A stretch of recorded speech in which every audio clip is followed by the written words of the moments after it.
for our brothers. Right. We're working on it. Oh, we're live now. Live. Oh, I see it. Yay. That's what you got it. I believe in you. All right.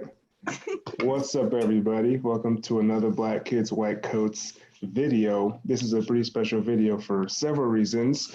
It's the last installment in our match series. And last but not least, right, we're interviewing and we're speaking, interacting with fellow YouTubers, all who have happened to have matched already into amazing programs. Again, I'm Nelson. You guys know me by now. And I'm going to go ahead and pass it off to Chi Chi to introduce herself. Lillian. Thank you. Y'all know who she is. Hi guys, I'm Lillian. I am a rising fourth year and I'm one of the co-hosts of the Black Kids White Coats YouTube channel. Hi everyone, I'm Adama. I am a first year intern finishing my first year of residency in Southern California. Right, so let's have our esteemed guests go ahead and introduce themselves. Let's see, let's go ahead by alphabetical order. So I think Bernice, you're up. Yeah.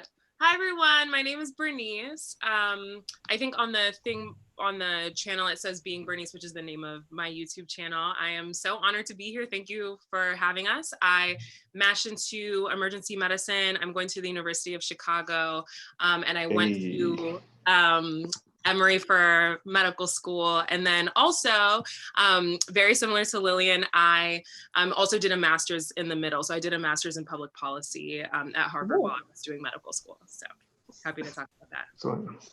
Yes. And I believe Helene is next. Yes. So, hey guys, I'm Helene. I also matched into emergency medicine. I matched at Emory School of Medicine in Atlanta, Georgia. I'm super excited to be a part of this talk today. So thanks for having me. My YouTube channel is Hey Dr. Helene. And yeah, happy to be here. All right, last but not least. Yes, last but not least. Hi, y'all. I'm Sandra. I run Black or White Coat on Instagram and YouTube and Twitter. I also matched into emergency medicine. I'll be going to University of Chicago with for real? Yeah. my fellow co-intern. So super excited to make that move. Born and raised in Houston. And looking forward to that. So yeah, I'm here for questions, here for anything. So excited to be here. Chicago's getting that melanin magic. We are. Right, everybody's coming to We Chicago. are. I said, babe, we are. Atlanta too, though. Atlanta too. Right. Atlanta, and it's like the two most diverse medicine programs. No, like literally, we have 5 Black women in our class. 5. 5 Black women? We have 4. That's amazing. That's actually amazing. We have 4 Black women and 2 Black males. Seriously? I was going to ask about Black males. That's like the whole class then, right? No, we have 20. 20? Man. Yeah. Emory's pretty large. Yo, that's where the. That is amazing. Wow. So yeah, that's a great way to start off this video. Kind of, we're all about diversity, all about rising up and lifting ourselves up as a culture, as a people. So it's beautiful to hear that we all kind of have that going on in our respective hospitals. So one thing we like to start with is to ask you all your journeys, right? I'm sure you all have some amazing journeys, but let's go ahead, starting with Bernice again. Just tell us, and be as involved or as kind of brief as you want. Tell us your journey to medical school and what essentially brought you here. Woo! That's a heavy question. Let's start. Just start with y'all don't know. No, I feel you. No, very I met important. Bernice. Oh, go ahead. Oh, no, go ahead. What were you saying? I said Bernice and I met way back, like in 2010, back at Wash U's. Yeah. It was 09. Or maybe 2009. Yeah. It was Wash U's like diversity weekend or something. Yes. Yeah. Yes. No, I still remember. Right. I love people so much. Yeah, no, I remember. Oh my God. Throwback. That's crazy. Right. Look how far we've come, Nelson. That's amazing. Look at us. Crazy. Congrats to you. Small. Thank you. Congrats to you. Yeah, no problem. Okay, so how did I get here? You know, I think so. From a young age, I had liked the idea of health in general, but I hadn't thought of being a physician specifically. Partially, just like even little things like doing science fair, and just like realizing. I still remember whenever I first started realizing that health and social justice can intersect. It was like this science fair project where I looked at school lunches at different middle schools around my town and realized that the inner city schools had higher obesity rates than like the white suburban schools. And that was, I don't know, I was just like, that's crazy how that happens. But obviously back then you don't have the language of like systemic racism and like historical injustices and how all of those things kind of come together. But I was like, wow, this sounds really interesting. So I had always looked at kind of like, how can we, I felt like health was like a really tangible way of making a difference. But the idea of being a physician was just really scary to me. I thought it was very long, which is not wrong, and like, difficult and all of these things. But I kind of like had that mindset. So even like going into college, I was doing a lot of things with like HIV advocacy at the time. And then I had done the obesity work before. And then I started doing work with violence against women and those sorts of topics. But then I did a summer program in college. And that was the first time that I had met physicians who were also doing systemic social justice type work. And it seems very silly at the time, but before that, the only doctors I knew were like my family practitioner who saw patients every day, which I think is like a very noble and like very great way of practicing. For me, I had wanted to do kind of like the high level, like systemic policy type work. And I thought I had to choose. So once I did that summer program, that's when I was like, okay, maybe I should look into potentially being a physician and then seeing ways that I can incorporate like policy and that sort of thing into it, like doing the social justice, lifting up Black and brown and poor communities and that sort of thing into my practice. But I mean, you know, it's one thing to be like, oh, I can be a doctor and then like actually like try to do it. And that pre-med process was, that was crazy. That was a mess. That was like, yeah, those classes were really hard and I lost people to the struggle. I lost like a lot of friends who came into college like saying, I want to be a neonatal surgeon for females, like literally like super specific specialties. And they were like, never mind, I'm like going into banking. So I was losing people to the struggle left and right. And I was like, I get why people are dipping out. And then it just really came to a head after, in the year after I graduated, I finished the pre-med requirements by force and by fire, but like, it was like, some of it went well, some of it was not as like great as I would have loved for it to be. And I feel like that year was kind of when I hit kind of a roadblock. And actually, interestingly, so my most recent video is like a really deep story. So I won't go super, super deep here because it's like a long story, but basically I had hit like severe burnout.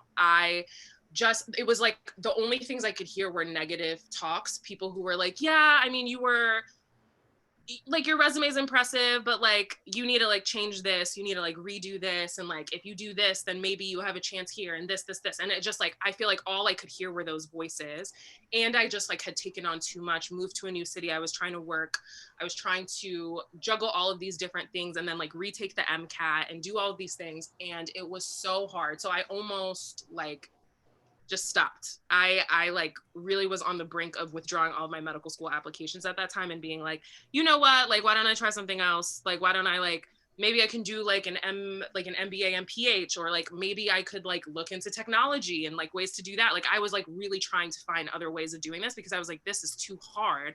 This is so like demeaning. Like, this is like, why am I like feeling so bad about myself this whole time? And I was just like, I can't believe that this is it. But I had so many loved ones and so many people who believed in me during that process that really recentered me and reminded me of what my passions were and why I was doing all of this, and that I was in fact capable. And so luckily I got back on track and was very fortunate that even though like there were definitely a lot of, because I turned in everything super late because I had gotten into this such a bad burnout episode during that year.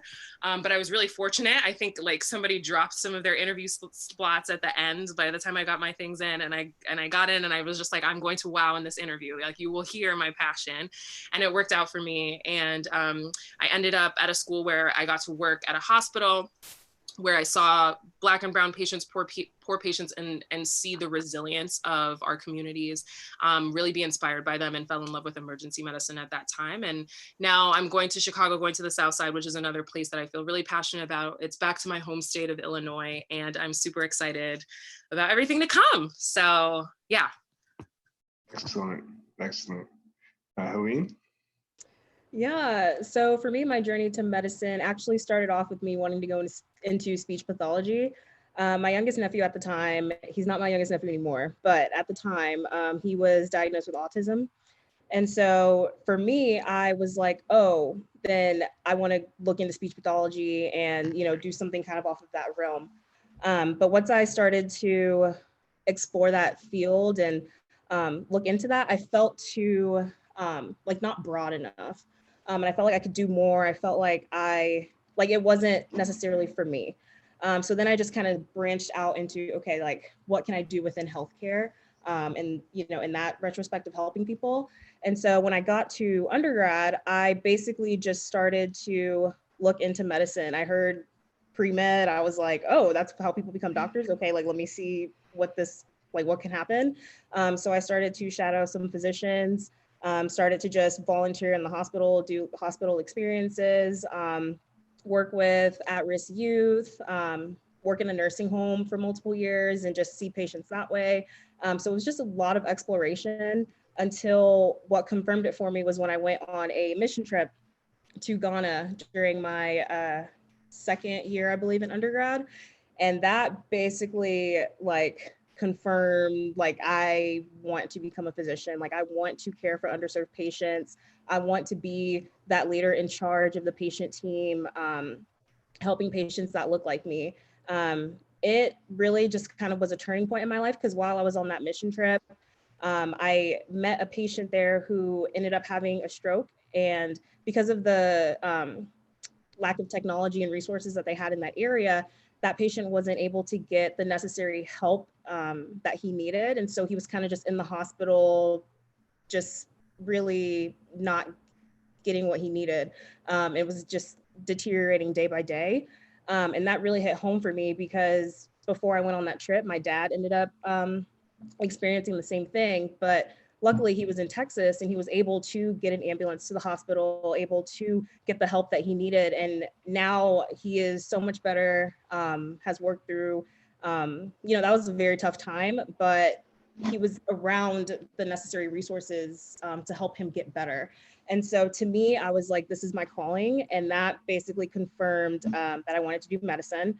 And so in regards to emergency medicine, I worked as a scribe prior to med school in an emergency room in Houston, Texas. And that's where I got a lot of exposure to just the field itself, to the camaraderie that happens in the ED, to the high acuity of cases, the wide array of pathology that you see, everything I just loved. But when I went to med school, I actually wanted to keep an open mind. So I was like, oh, let me, you know, look into OB, let me look at pediatrics. But, you know, as time went on, I was like, yeah, this is not it. This is not it. And when I started to go back to explore emergency medicine, I realized that this is exactly what I needed to be doing. This was my, the field that I should pursue. And so here we are, matched at Emory. So very happy. Oh, excellent. All right, Sandra. But your dad is okay. Yes, yes. Oh, yes. Yeah, Thank goodness. Yeah, but he's great. He's, you know, working full time at his job. He's, yeah, so much better. So for me, I don't really remember a time where I didn't want to be a doctor. The only other thing I remember wanting to be when I was younger was an NBA player. And then I realized that to be in the NBA, you had to be a man. So that didn't work out very well. Wasn't a huge fan of the WNBA. So I was like, I guess we just go with this. Word. So if it wasn't the NBA, I was going to be a doctor. And for me, that interest really came about, both of my parents are Nigerian, as I think everybody's here's parents are. No? Okay. So close. Almost. Close. He's where you from? Really close. Parents are Cameroonian. So, my parents are Cameroonian. Oh, Okay, so West African. West African. So I did first grade in Nigeria. We came back. My mom was newly a single mother. She had me and my brother, who is just a little bit older than me, and she began to work as a respiratory therapist here in Houston. She worked the night shift. She still works the night shift till today. I don't get it, but she's always worked the night shift, and she couldn't afford for us to have a nanny or a babysitter come over overnight. So we would have to go to the hospital with her, and we spent the nights, many nights, in the break room, her break room at the hospital. It wasn't actually a hospital. It was a long-term acute care facility. And I just remember that, and my mom will always tell me that my brother was always the one, like, he was sleeping, he brought his video games, so he would play video games and then go to sleep. I was always the one running around in the halls, playing with the nurses, talking to the patients. I had best friends in the long-term acute care facility. And I was just always intrigued by the setting. And I really want to say that that's where my interest began. That's where my interest in healthcare began. Later on, as Bernice was saying, I just found myself going through school and being interested in sciences, found myself excelling in like biology and like just the basic stuff. And it just more confirmation that this is what I wanted to do, that healthcare is the field that I want to be in. And my mom served as a great example for that as well. And so I went to Baylor University for undergrad along with Helene. And I went there for full intention. It's such a small world here. University of Chicago, Right. Houston, all that. Okay. Right. So I went to Baylor intentionally pre-med, majored in psychology. And again, it was just more confirmation that I'm gonna be a doctor. Like there was just really just nothing else that I could see myself doing. And I know that's like a kind of weird to think about, kind of hard to like really imagine. Like there's just so many opportunities, so many like possibilities, so many career choices.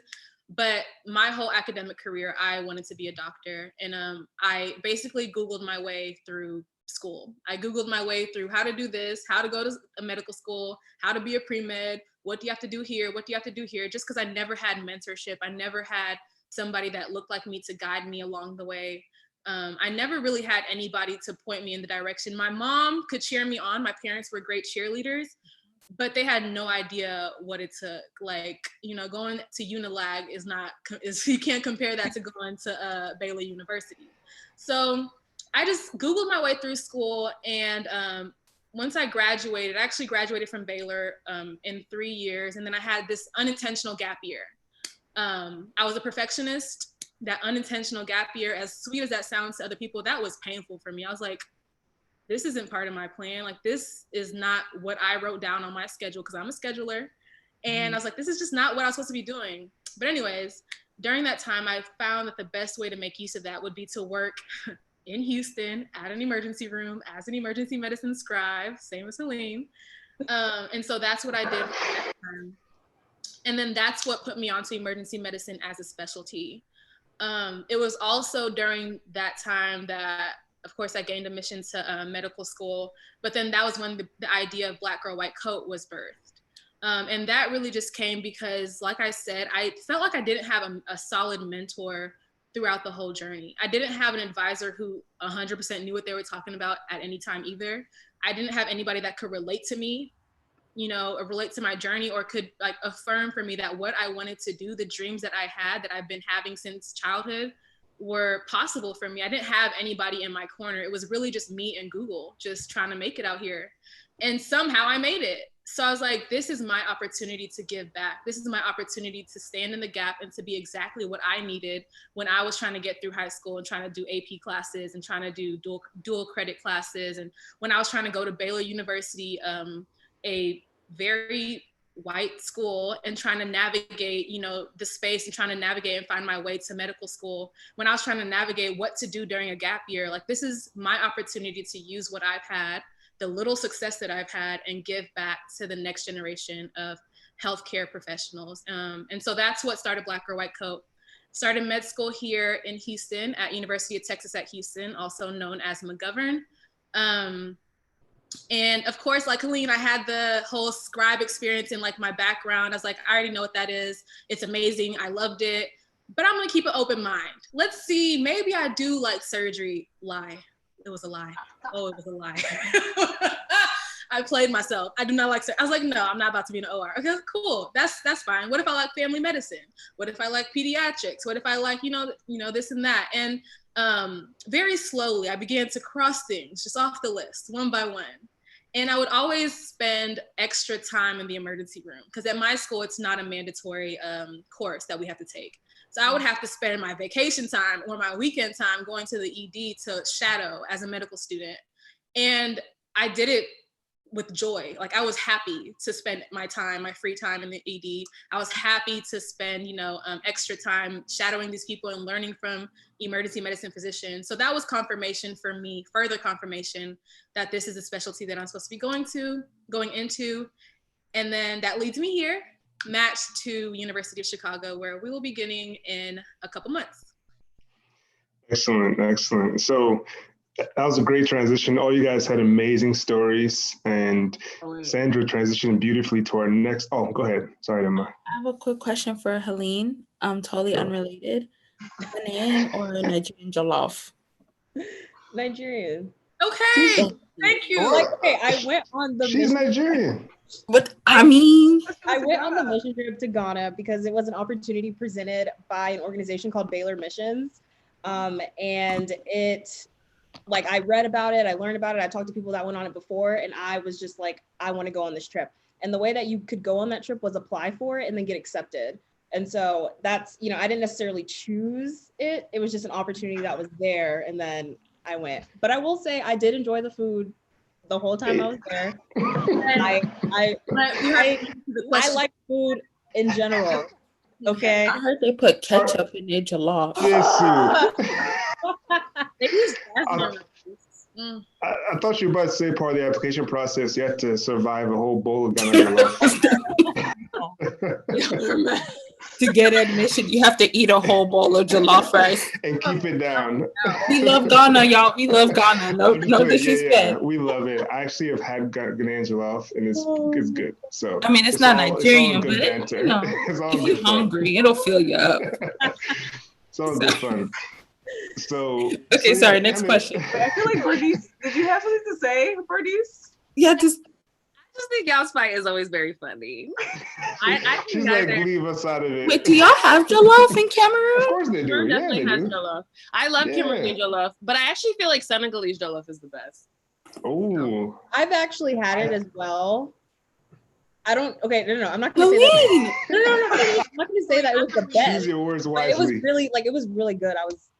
Don't they add like vegetables and stuff in there? And mine wasn't. That's where jollof originated, because their language is Wolof.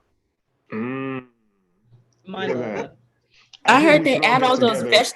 You wouldn't need to add all those vegetables if it was good, but that's none of my business. I can't deal. We all got to get together and do a potluck and decide once and for all. Sorry. Okay. Sorry. No disrespect. Focus. Okay. Oh man, but yeah. So, what's up, Sandra?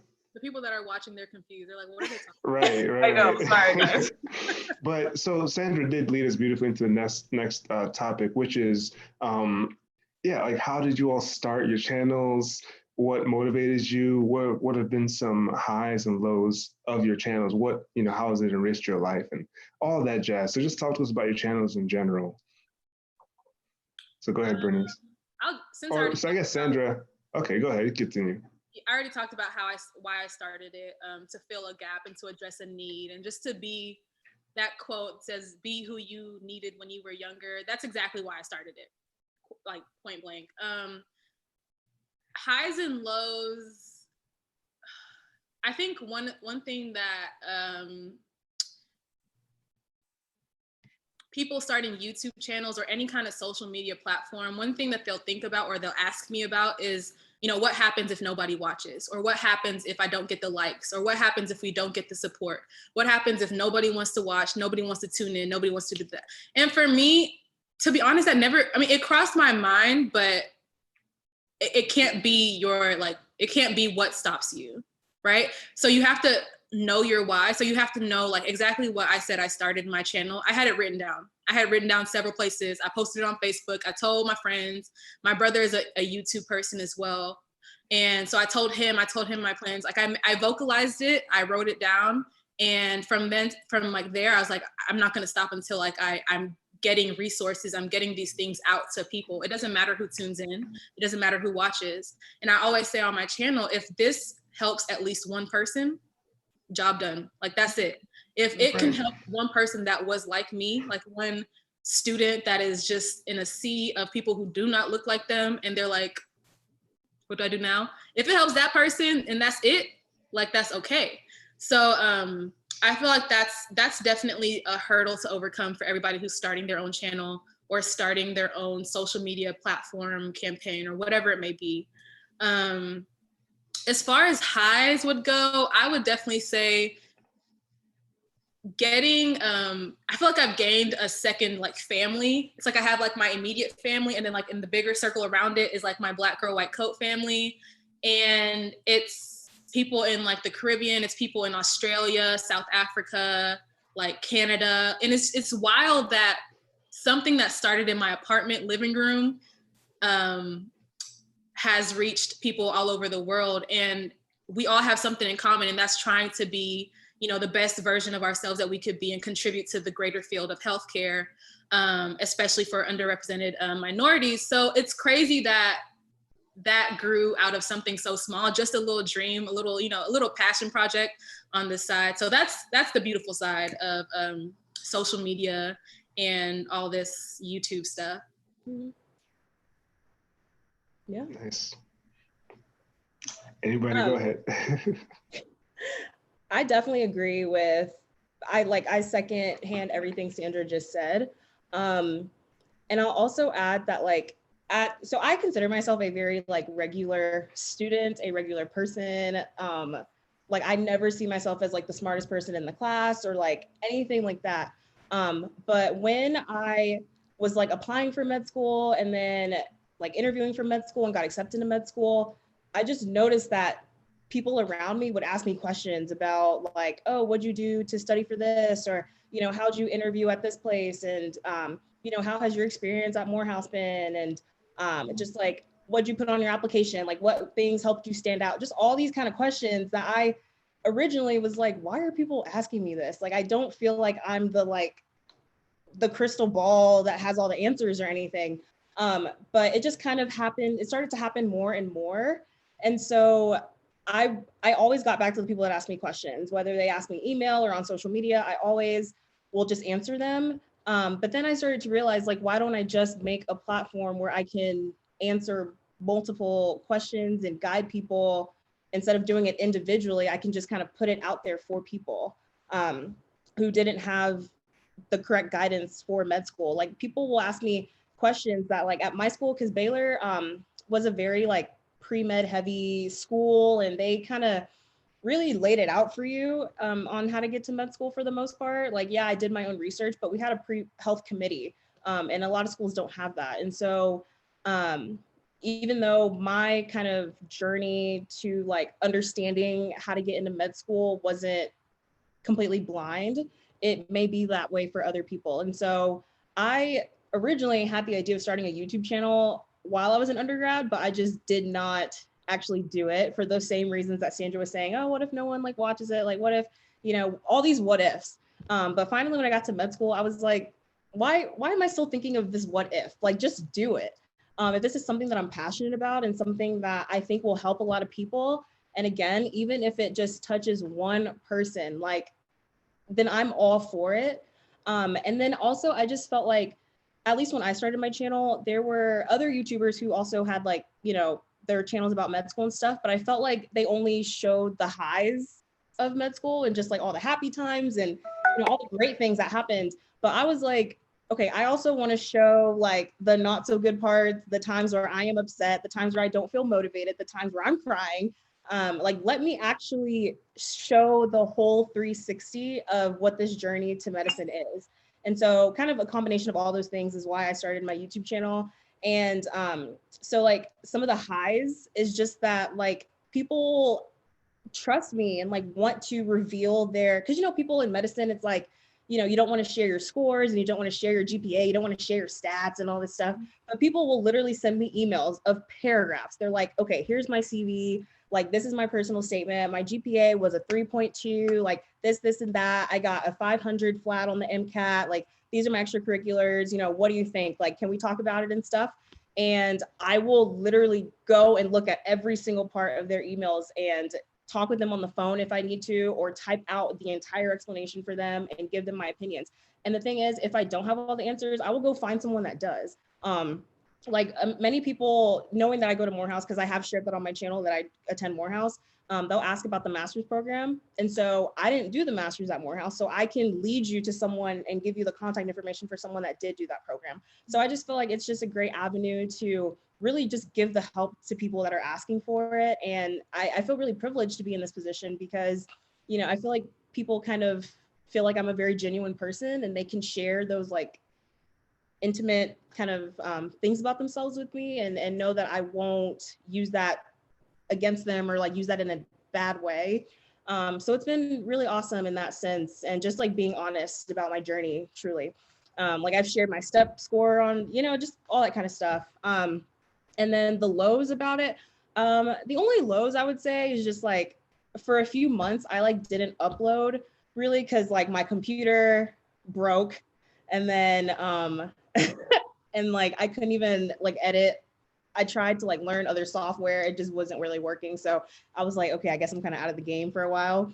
And so it just kind of, to me, it seemed like the people that trusted in me, like I kind of just disappeared on them. And like, I just felt like that was, it looked really bad. And I felt bad for like not kind of being there. But once I got my computer situation back, we've been back here putting more videos out, you know, being able to answer people's questions and all that stuff. So I feel like that was kind of the only low because people were like, where are you?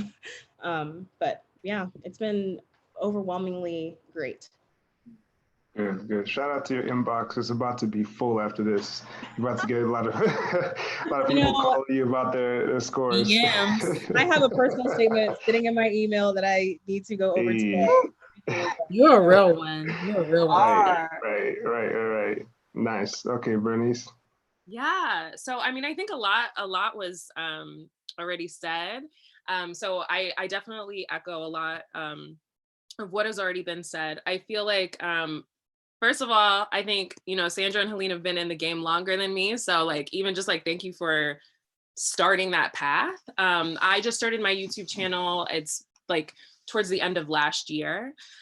So it's kind of like a new thing for me, but I think, so there was a few things I had, similar to Helene actually, I'd had the idea to do something like a YouTube channel or maybe a blog or something, just because I too also feel like there is a dearth of mentorship and guidance for a lot of people.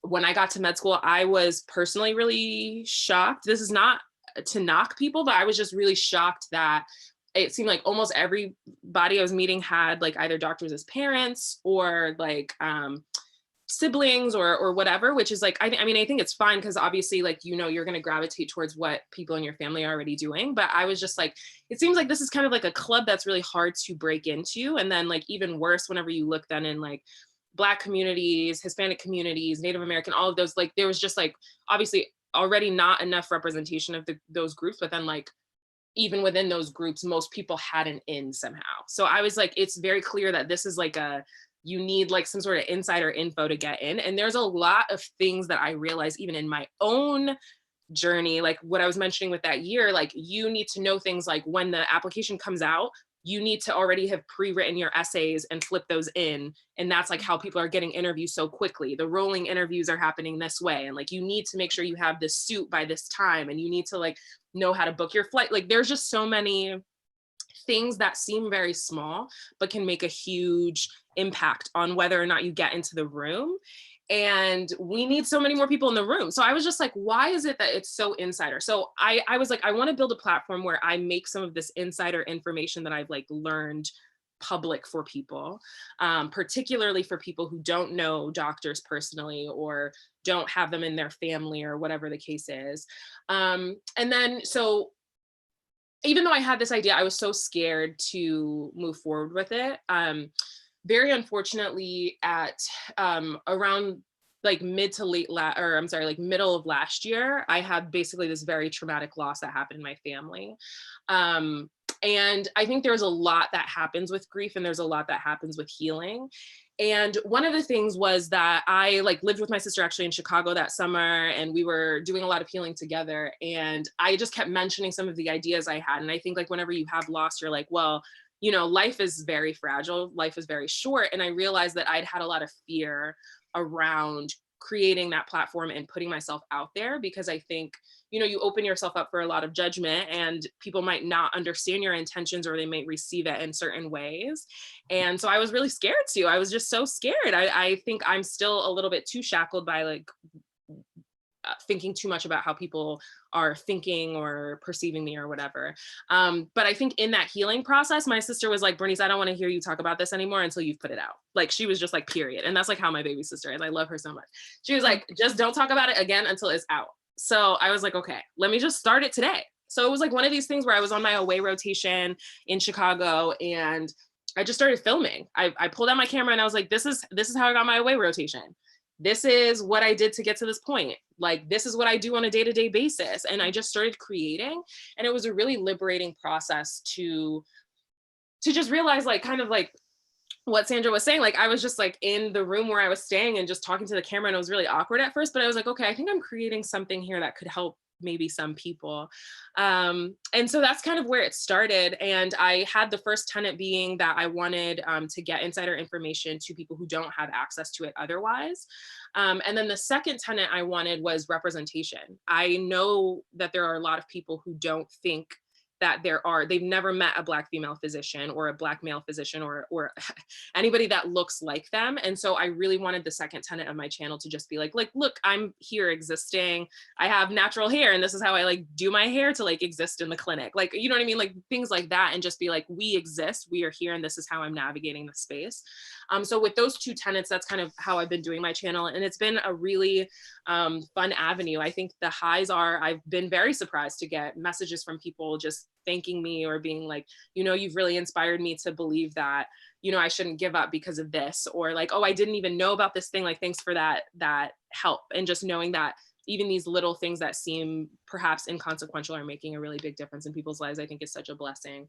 I think the challenges are, like I said, it is really hard to be vulnerable. It is really hard to relive some of the really toughest times of this process and be honest about those with people. But I've been really pushing myself to say, like, yes, you know, it isn't all roses, and I want to act like I'm like all together and like really killing the game all the time, but like that's not the case. And I've had to go through a lot of hard knocks, but realizing that it's for the purpose of helping people, I think, you know, from the vulnerability piece. And then the other hard thing is, I think, you know, it's you also not getting super caught up in the numbers and like, is this going anywhere? Is this doing anything?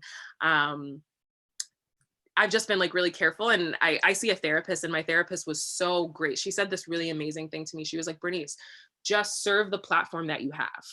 Like, at any point in time, serve the platform that you have, whatever that platform looks like. And so that's what I've really been centering as I move forward. So it's been really a blessing.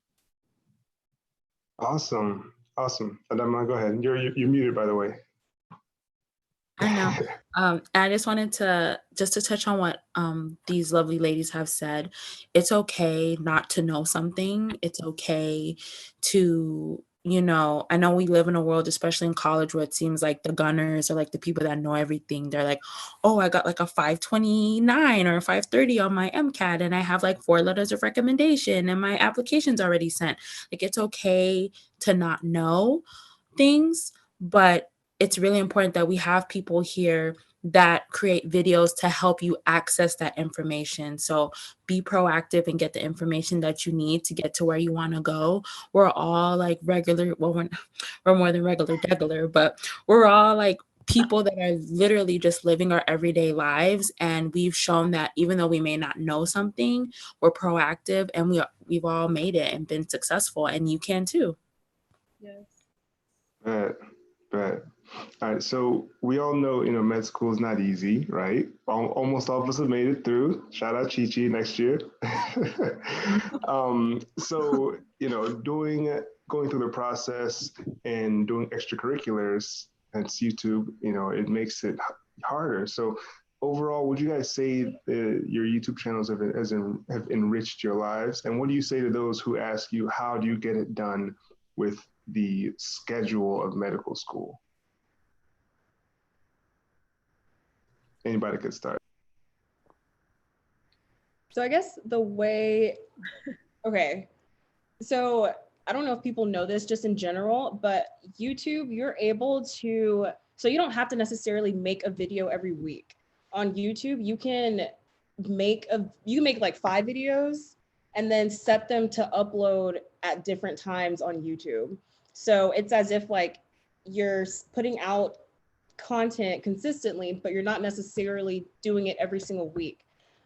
So I think just being able to, especially during this quarantine time, like being able to just make a bunch of videos and have them edited, uploaded at different points in time. Like even now I have some videos set to upload in the end of May, is really helpful. And also, with residency starting, I also had those thoughts like, okay, how am I going to be able to stay consistent during residency?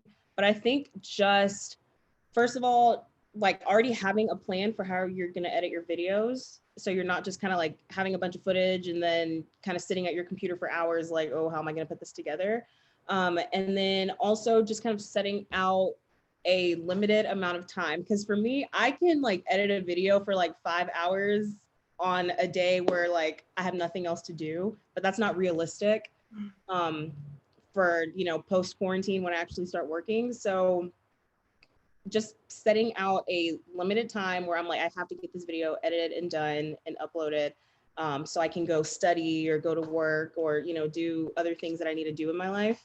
But, it's possible if you know what your mission is of your channel and you know why you started it in the first place, and you remind yourself, like, if I don't put certain content out, then that's people that aren't going to be able to get the information that they have been looking at you to get.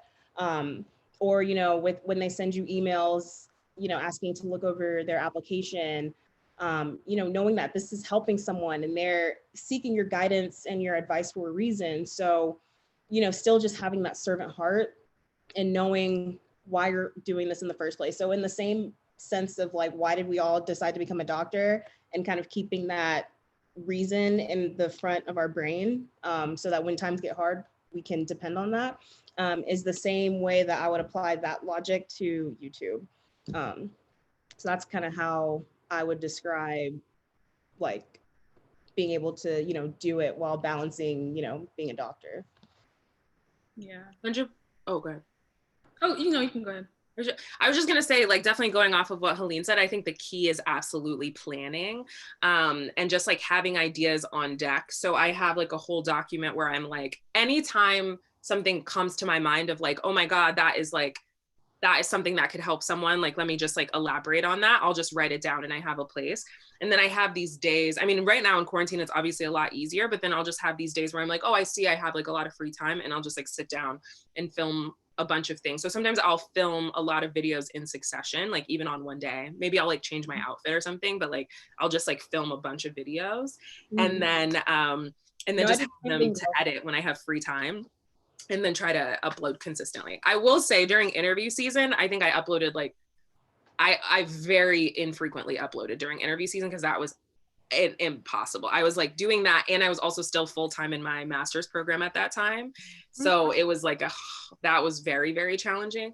But I think that was like a lesson where it was like, okay, I could have planned a little bit better before that, but like doing the applications for residency and doing all of that, I think was really challenging for me. So there are definitely times that it, stuff can kind of like, get mixed up. But I think after that, then if you just like have a plan, film things, plan them in advance, and then just like set out times, just like dedicated times to it, was the biggest thing for me. Plus it's fun. It was like, for me, it's like a way to use a different part of my brain that's like not always like on whenever I'm like doing like doctor things or my master's things or whatever. So. And also you just made me think of something. so yeah, like when, you know, let's say like step 3 is coming and we're studying for step 3, I'm not gonna like obligate myself to make sure that I have a video every single week during that time, because I'm like, okay, step 3, this exam is expensive. I need to take it once and be done with it.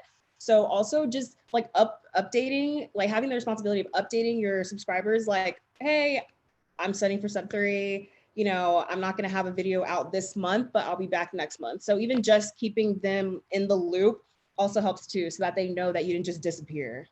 Yeah. So I would say definitely, I like what Helene said about remembering why you started a YouTube channel in the first place.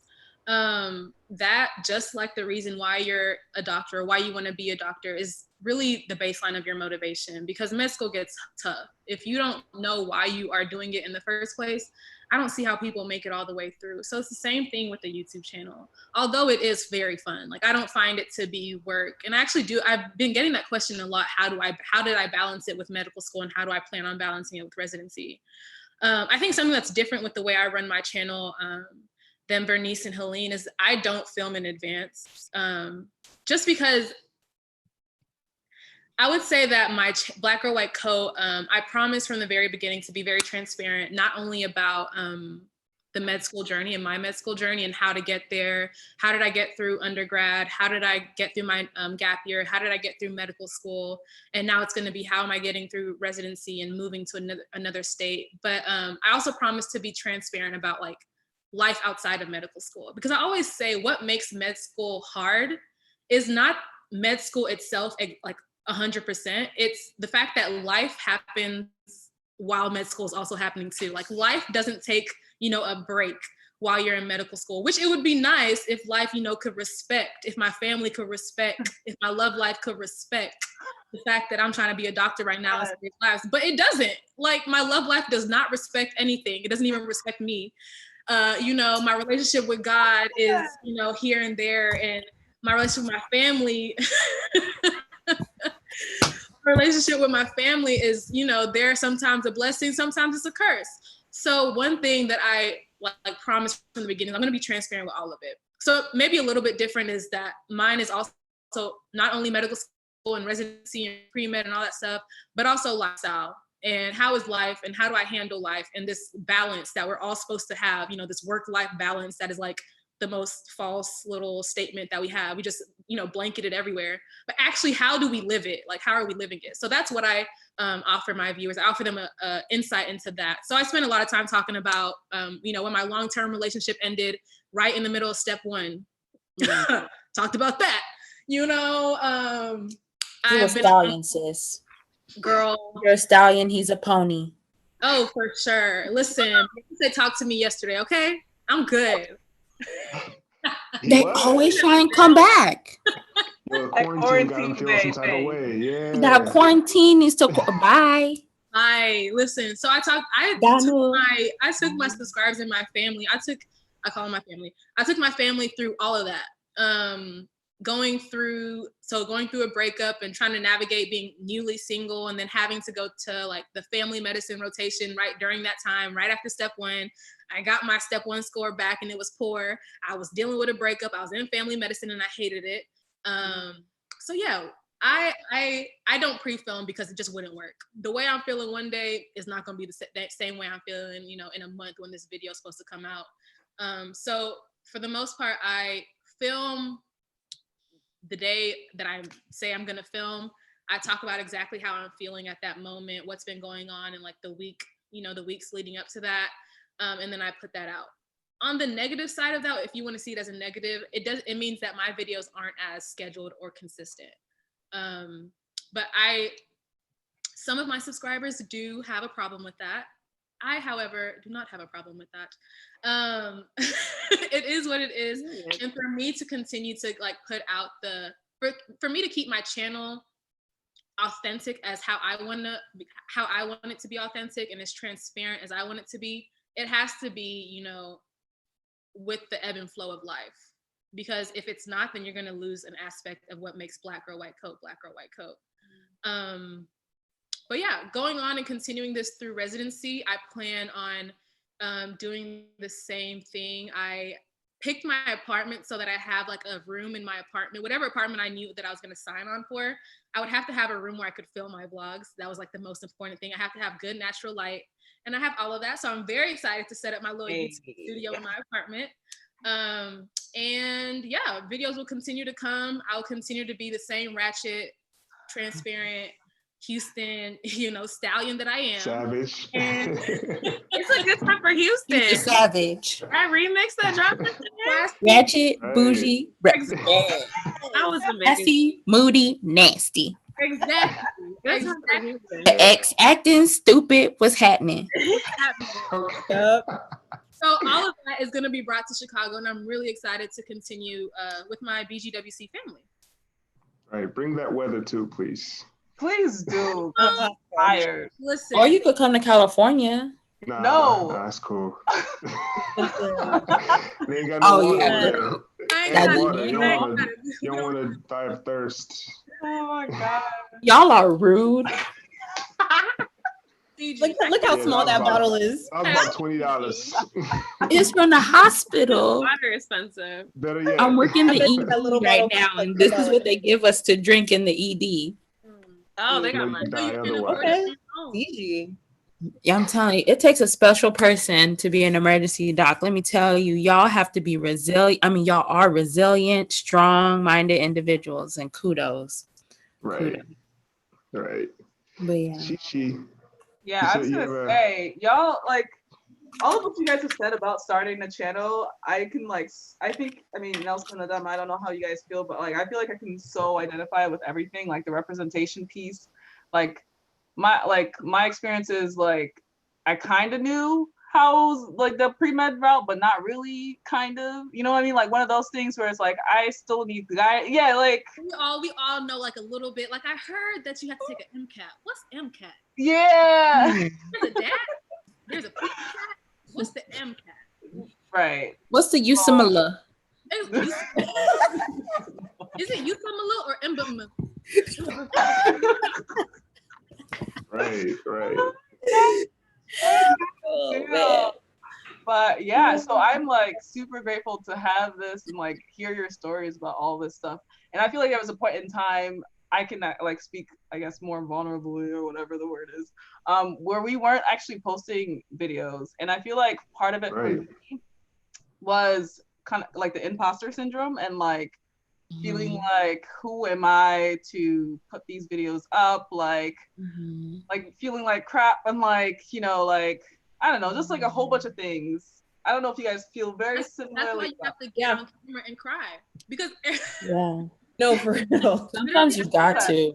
I said this in my last, I don't know, maybe I said at an interview, because I also put Black Girl White Coat all over my applications, all over my CV. I was asked about Black Girl White Coat on every interview that I went on.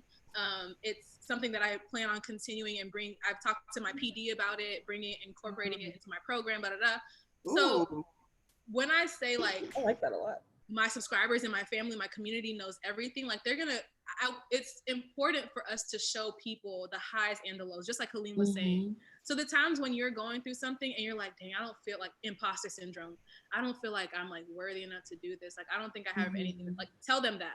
Let's talk about it. Like, you're freeing somebody else. Your testimony frees other people. You know, so the fact that you just put on the camera and start talking, and they're like, people will appreciate that. Like, people will gravitate towards you. They will trust you more.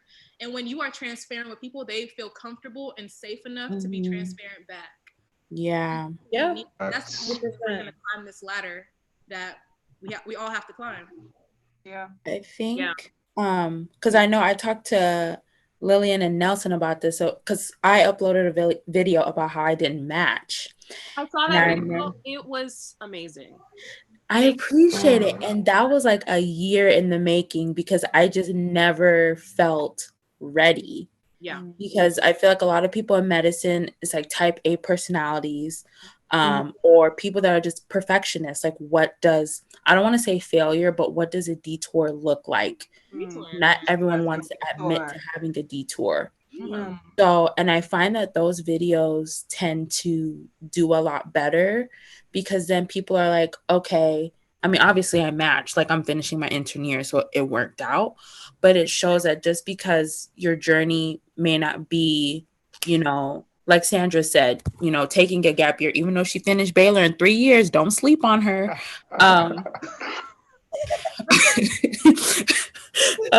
But yeah, just because your journey may not go at your schedule doesn't mean that you're any less successful. You don't have, like, you have any less potential. But I think one low point and high point is just being vulnerable, because that's really, really scary to do, especially when you don't know how people are going to react to it. And obviously you are going to get negative comments about people judging, but I do think, like everyone said, for the most part, people really do appreciate it, because they know, even if it doesn't happen to them, that if it does, that life moves on and you're okay. And you continue to make it, and you continue to find, if the first door doesn't open, you can find a window. Hopefully you could crawl through it, but you could find a window. But yeah, even though I didn't match into a program, no shade, that I wanted to match at, things worked out, and I love the program that I'm at, and I'm saving money too. So yeah, I think making a YouTube channel and us being so vulnerable is really a blessing, because some people are too shy, or don't know what to do, and so we give them like a face to, this is what happened, this is happening to you too, however I'm on the other side, so let me help you get there. Right. I agree. Have you guys heard of the concept of so Brene Brown? Have you guys seen like any of her like TED Talks and stuff? She has this framework called the vulnerability hangover that happens. And so after I had posted a really personal video about just like overcoming grief while being a healthcare provider, and how that like has built a lot of resilience and that sort of thing. And after I posted, I had like a vulnerability hangover, which is literally like after you share something like really personal, or like that actually like was like genuinely something that was hard for you. Sometimes you can feel like, did I overshare? Are people going to feel uncomfortable? Like, are people going to look at me differently now? Like, is anyone even going to respond or be helped by it? Like, you have all of these questions that happen and stuff. And I'm going to bring on my therapist because I love her. Oh my God. She's this like Black woman who just like is changing my life. But so I brought up having a vulnerability hangover with like all of the new sharing and stuff that I'm doing. And she was like, this is the thing. Like, at the end of the day, like some people may have been uncomfortable seeing that type of pain. Like that is like the reality of it. And some people may have thought it was oversharing or whatever, like that, like, but a lot of people are going to be helped by it. A lot of people are going to be moved, and it's going to change a lot of people's lives. And then also, it's not just because a few people might be uncomfortable by it, that says a lot more about them and what they're going through in their lives, and doesn't say anything about whether or not that was appropriate for you to share, because you had a purpose. All you can do is like move in your own purpose and why you're choosing to share it. You know that you had a purpose. You know that there's something greater that you're trying to accomplish by it. And so you have to move by that, and you can't be shifted by what other people might be going through and how they might perceive things in their lives, because that's not, you're not going to be able to accomplish what you're trying to strive for if that drives you, which I thought was really powerful. Yeah, I think it's a form of healing too. When you share, you're letting it go, and it doesn't have power over you anymore.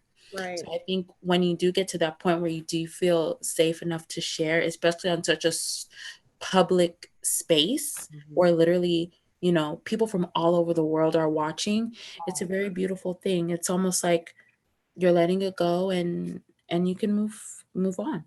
No, I completely agree. Like when I finally like mustered the courage to share my step 1 score, y'all, I tell you that when I got my step 1 score, I was like depressed for a good like month and a half after I got my score. Like I sometimes would just sit on my couch and cry. Like I like a lot of my close friends, like they knew how depressed I was. And it's funny because when I matched at Emory, they were like, you remember how depressed you were after you got that step 1 score, and look at where you are now.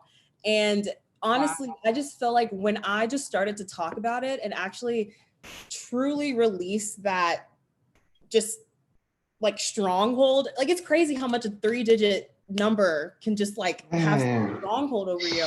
But what's crazy, like I posted on social media. I mean, I've mentioned it in multiple videos, but I've also posted it on this postings on social media, and literally like 3 people messaged me saying that they were interested in emergency medicine as well, and that they had a similar step 1 score, and they didn't know if it was possible that they could match into emergency medicine with the score that they had. And they were just like, they're so grateful that I shared that, because now they can see that if I boost other parts of my application, it's still possible. And so I really felt so like happy that I got that feedback from them, and I was able to share with them, you know, other things that I did to help improve my application. But yeah, I definitely agree with also making it very clear that this journey is not a straight line. I don't know how many times I've mentioned that in videos, but I try to make that very clear. Like, what you have written as your plan probably is not going to happen. But the thing is, it was meant to happen that way. And it is perfectly okay that it happened that way, because you probably learned so many lessons and so many things that are going to make you a better physician that you would not have gained otherwise. And so it's just, it truly is like that vulnerability, and being vulnerable in that way. It not only helps us, like you said, but also those who are watching. So completely agree. And that also motivated me to, I don't know. I know I asked Nelson, I think you sent me your testimonial video. Yes. Sure did. I had this, you know, like Bernice was saying, sometimes when you just have these ideas, you just write them down and you just start to gather things for a YouTube video. So like one of my upcoming ones is going to be a medicine testimonial. Oh, Sandra, you also sent a video in too. So I literally just got a bunch of med students. Because you said because you were a traditionalist. I asked you. I sent you one. You said it was good. Oh shoot! Yes, you did. I forgot. Okay. You see, I've gotten so many. We good.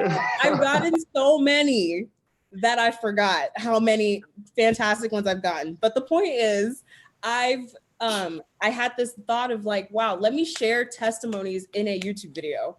And I basically asked med students, residents, and attending physicians. A lot of the attendings and residents, I just like reached out on Instagram, just from like people who, you know, have these like large followings on Instagram. Cause I was like, if they can share their stories and like showcase that to the people that are watching, that'll be like a really big impact. And so I've basically just been gathering all these videos, and I cannot wait to release that. So honestly, I want to add you to it as well. Yes. Yeah, I do. After this video, I'm gonna reach out to you, so you can send me your clip too. But my testimonial is that my wig fell off my first day of residency. Oh my gosh, that was you? That was me, girl. Oh, you put that in my bag, didn't you? I did, girl. I did. I was cracking up. Right. It was. And I'm the only Black person in my whole program, girl. That probably helps you. Low key. Sure. Oh my goodness. How wasn't your wig secure? Kendra, why you asking all these questions, sis? It was windy. It's California. It was real windy. Oh my gosh, it was in the conference room. The hat has to be secure at all times. Sis, I don't know what happened. Yeah, secure the snapback, you know? This is Gladys. I'm making another one with the elastic band this time. I thought it was tight enough. This elastic band. Come on now. That's my testimonial. Look your hair, girl. Yeah. My wig fell off. I'm secure. But I have an elastic band now. Nowhere. Okay. Yeah, that was me. Oh yeah. Yeah. But y'all know it's like that is so funny. Yeah, and but you love your program. Remember that. Oh, go ahead. I do, but at the same time, they were like, you know, and I had Meek Mill braids underneath. For those of you that don't know what Meek Mill braids are, they look kind of like this. Transparency for real. I love it. Transparency. No That's secrets. what we're here for. Mind you, I'm social quarantining, or else this hair will be laid. So do not come for me. Late with a T, late. Wait, Sandra, what'd you say? She had the Bow Wow straight backs, the Romeo. Straight backs. Meek Mill had it first though. Like Mike in the orphanage. Yeah, I'm not even like Mike, sis. I'm not like Mike. I'm not Trey Songz. Right now, I'm Meek Mill. But Yeah, as soon as the Kawhi social Leonard's. quarantine is over, me and Gladys, we out here. Is it Gladys? Yeah, that's my wig's name. Her name's Gladys. I Her name, support I it. got you, girl.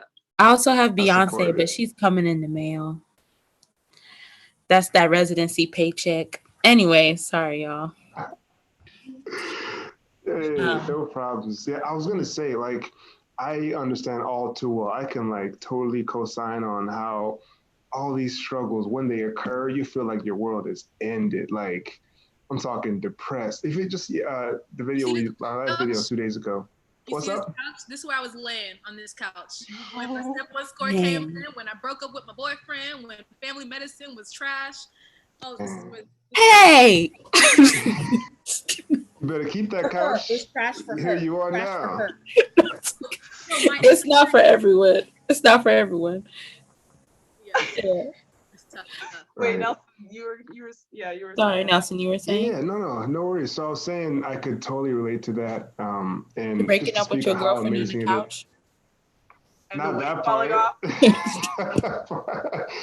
Look, I was saying I shared a couple of days ago. Like, look, I did not pass step 2 CS my first try, and I'm talking the whole world literally came crumbling. I thought I would have this debt, 6-figure debt forever. I'm not graduating. Like, your mind just goes, and I can't imagine. I'm still working on how I will make that into a video and show people, because if I had a video that I could go and watch that could say, hey, look, it's going to be okay. Yes. Do this, that, and the other. Like, you can finesse it. I'd have been calm, but I was out here stressing for like, X number of weeks. And I was probably depressed, low key. Like, it was a terrible time. So just kind of co-sign what everybody was saying. I think this is a beautiful thing that we're doing and being so transparent. It gets real. Go ahead, Dama. He's still matching to his number one, though. Don't sleep. Right. He's Amen. still matched to number Amen to one, that. not number two, For not real, number for 18. real. Hey, And CS is a corrupt exam, but that's a different I thing. agree. Listen, I and agree. talk about Yeah. Yeah, we won't go into that, but Right. One day we should, Absolutely. because it is a Absolutely. ripoff. Right. But So also- kind of moving forward a little bit, has doing YouTube opened any doors for y'all? I know Bernice has a little something that happened to her. She can talk about that, but in general, has this opened any doors for you guys? Should I? Go Yeah, ahead, lead it so- off. Yeah. Yeah, no, so it's so crazy. So I mean, I think we've been talking about like you go in and you do your things for your purpose and just like kind of build your platform. And so it's funny because I was kind of in one of those like spaces where I was like, I don't know if like anyone is like receiving what I'm saying or like if this is going anywhere and stuff. And I had filmed a video.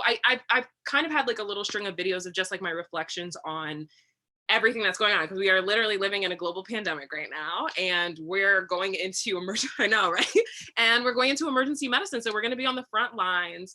And so I think it's like in part of the vulnerability, I was kind of scared to be like, because I think I'm graduating, and so I was like, I feel like I should just put out videos of like, oh, I'm so excited and I'm so proud of graduating, all this stuff. But like the reality is like I have also been working through a lot of fear of the uncertainty. You hear about the PPE struggles, you hear about all of these things. And so I was just very transparent that like, there is like a lot going on, and this is a scary time to be graduating and a scary time to be starting emergency medicine. I am still grateful for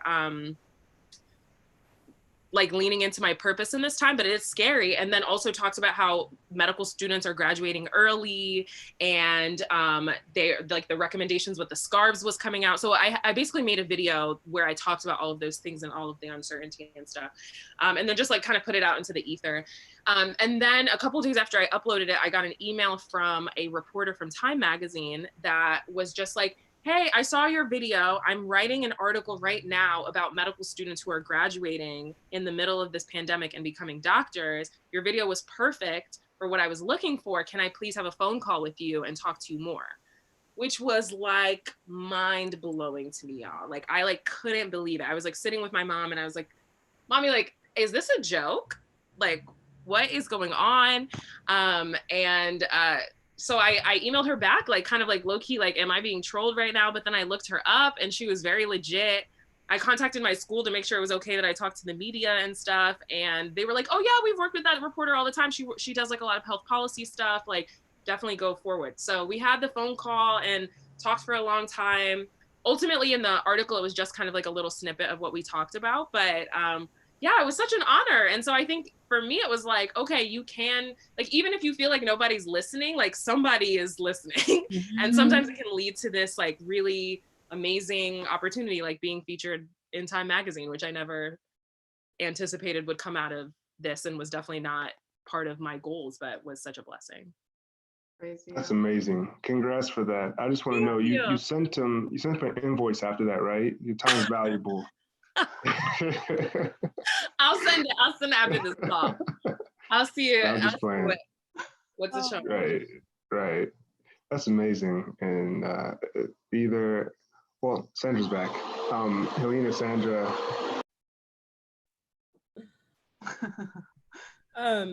For me, so nothing like being featured in New York Times or anything.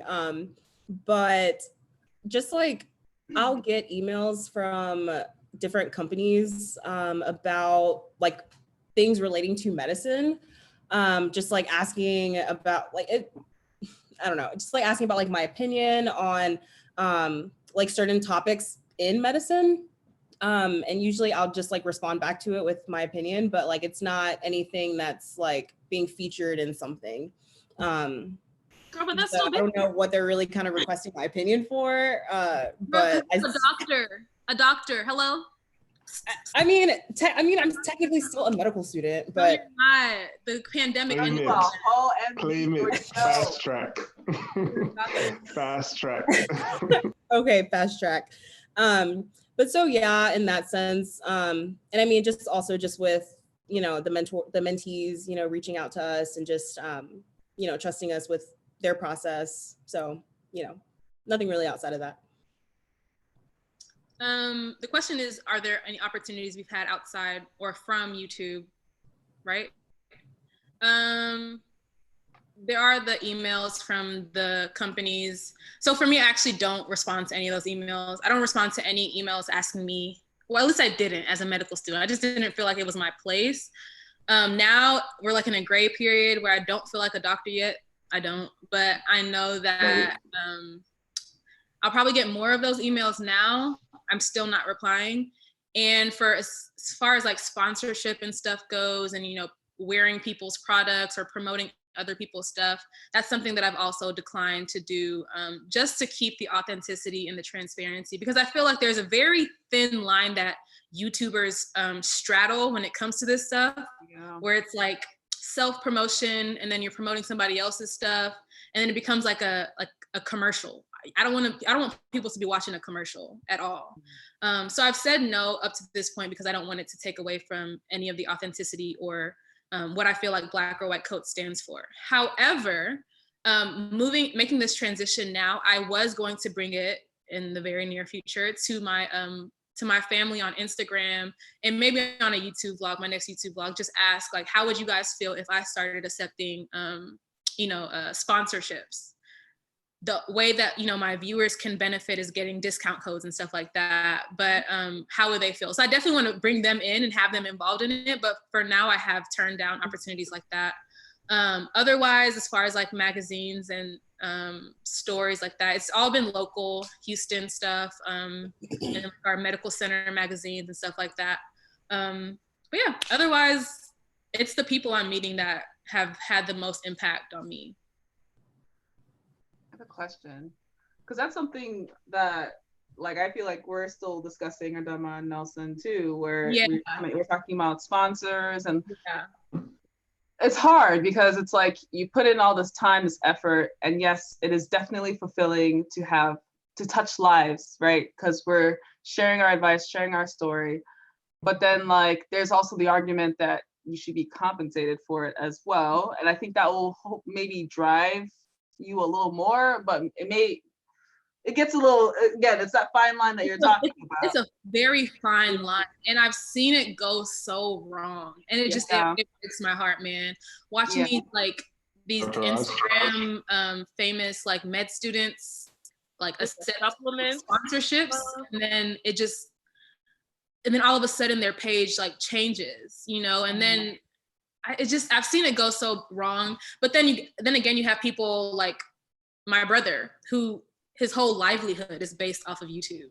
Like he's a very successful YouTuber, lifestyle vlogger, has created his own brand from social media, has a whole gym and a whole athletic line and all this stuff from YouTube.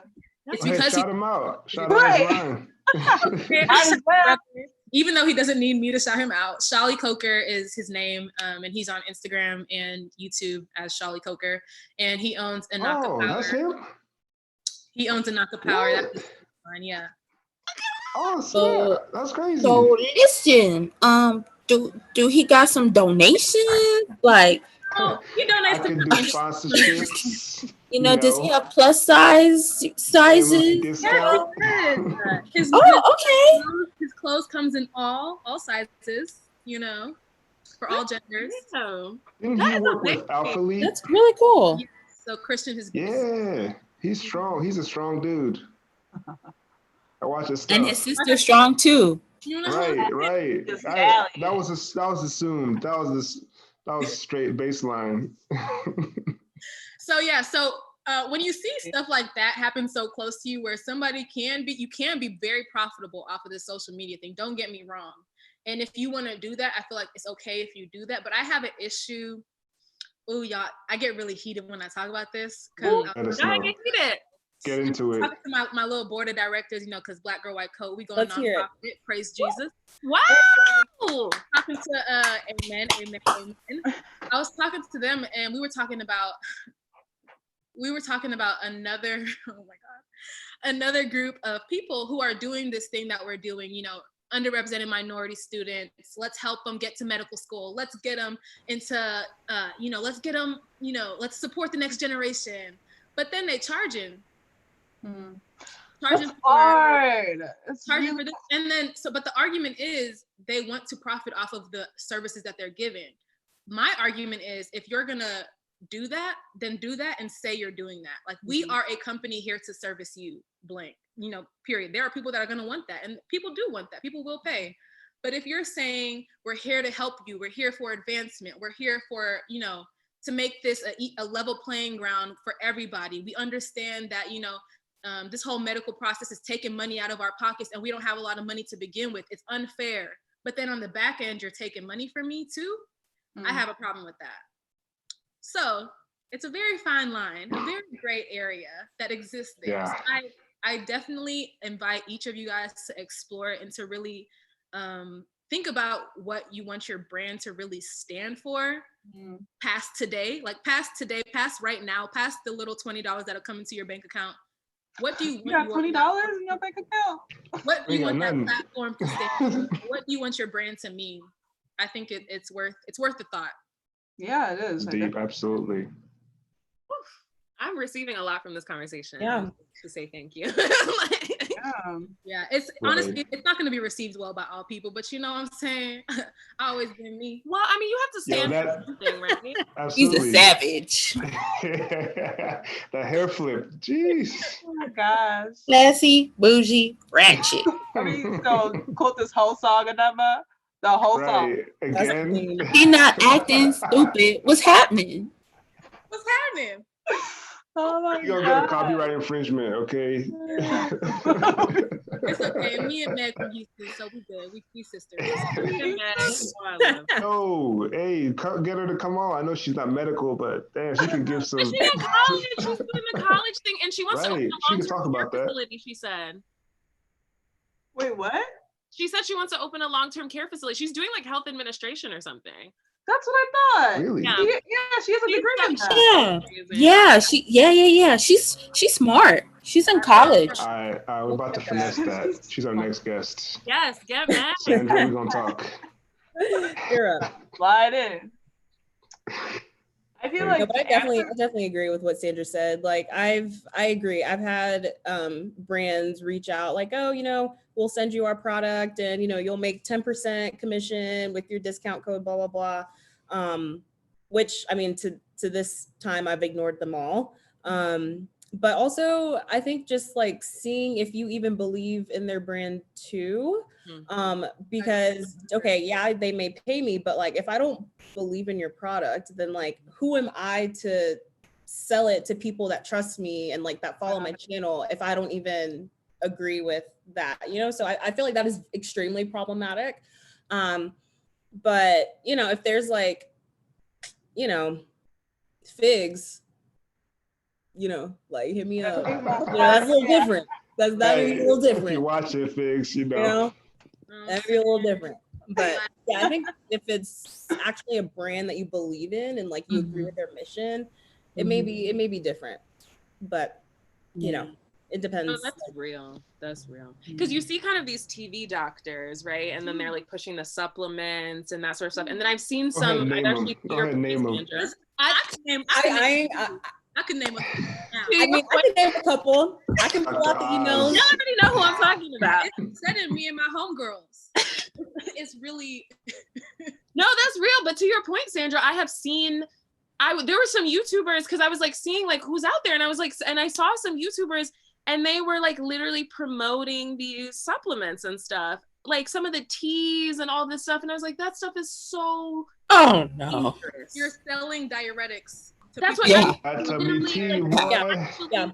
Deadly, right? So like there is a tremendous responsibility that we take if we get people to trust us and we get vulnerable and then we bring people in. It is very deceitful to then take money from these companies that have only the dollar signs in their mind. They don't care about your subscribers. They don't care about their health and well-being. So you have to keep that in mind. Like I definitely, to your point, Helene, I think there are companies that it could make sense to partner. Like I've seen some very interesting partnerships where like you can get discounts on like study materials and stuff, which like we can go back and like those Amboss ones and stuff. And I think that makes a lot of sense. And if you're giving people discounts, like I think that makes sense. But there are definitely some like lethal consequences that can happen with some of these other ones. So. Yes. Someone was asking what's the problem with supplements or some of the supplements.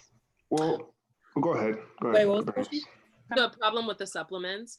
So we can talk, the teas are the most dangerous, and there are cases of people actually dying from them because what it does a lot of times is it makes you have diarrhea or it makes you deplete a lot of your liquids, so you're losing a lot of liquid weight, but then that can have a lot of kind of derangements, a lot of issues with the balance of your nutrients and your electrolytes in your body, which then have further consequences with your muscles, your brain, your lung, all of these other things. And so it has a lot of very negative downstream effects. So just because you're losing the water weight and you look thinner, the other effects are not worth it at all. Yeah.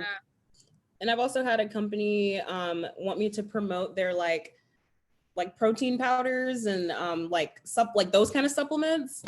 And I'm just against doing that as well at this point because like I personally don't even use supplements right now myself. So I'm not about to take your supplements and then like advertise them to people if I don't even like have that much experience with them. And I'm not even currently like have that in my regimen or anything like that. So I ignore those as well. Yeah.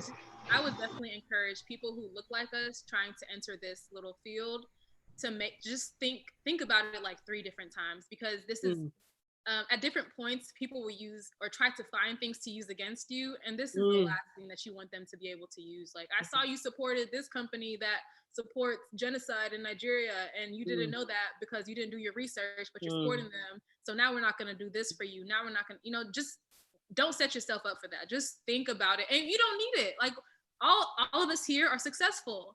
Our platforms are reaching people in the right way. We are making impacts. We are sharing our testimony and being transparent, and people are benefiting. And that's it. It could start and end right there. Yeah. And the opportunities then go, beyond. So I really love what you said, Sandra, about like looking beyond the immediate. I think sometimes, and it's understandable, but I think sometimes we get really caught up in the instant gratification, but thinking like a lot longer term about what are you doing for society as a whole, and like what are you leaving behind, I think is really important. I love And that. what is your future employer going to see? Right. And we are our brands. We're embodiments of our brand. So kind of what that legacy do you want? You know, you want to have that like a clean bill of health, a clean slate, a clean history with you as your brand. If somebody could dig up receipts about you supporting, you know, flat tummy tea, that kind of discredits a lot of stuff that you might say. So yeah, absolutely. And some of them, they tell me not that flat. So no, but on a serious note, we do YouTube, but it's not all that we are. Like, first and foremost, we are like physicians, and so this is something that our patients will have access to if they're creepy and find a way to find us on YouTube. So we also do have to think about how do we want our patients to perceive us if they do find us on YouTube and the things that we promote.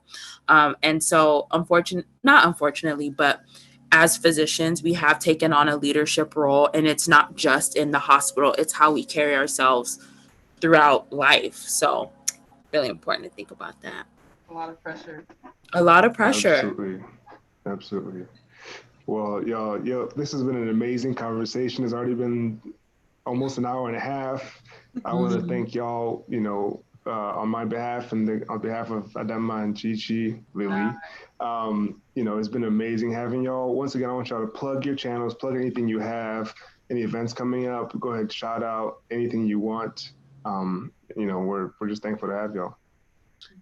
Yeah, join Being Bernice. I know I'm definitely a newer channel, but I have a mix of videos of my life getting to and through medical school, but I also have videos about my graduate school experience. So anybody who's interested in maybe getting a master's during medical school, I did a master's in public policy at the Harvard Kennedy School while I was in medical school. And that's a path that is becoming more and more common to do 2 degrees. So I think I just want to see us in these spaces that I'm occupying, and I want you to feel like you have the tools to do it. So I would love for you to join the Being Bernice community moving forward. Thank you so much for tuning in. Okay, I'll go. Yeah, so my YouTube channel, Hey Dr. Helene, where I basically just share my experience and my personal journey throughout med school. I also have a lot of videos where I feature my classmates because, you know, I can't experience everything that people have questions about. So I like to bring other people in.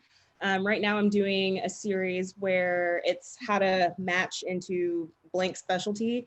So I'm going to be putting more and more of those videos out.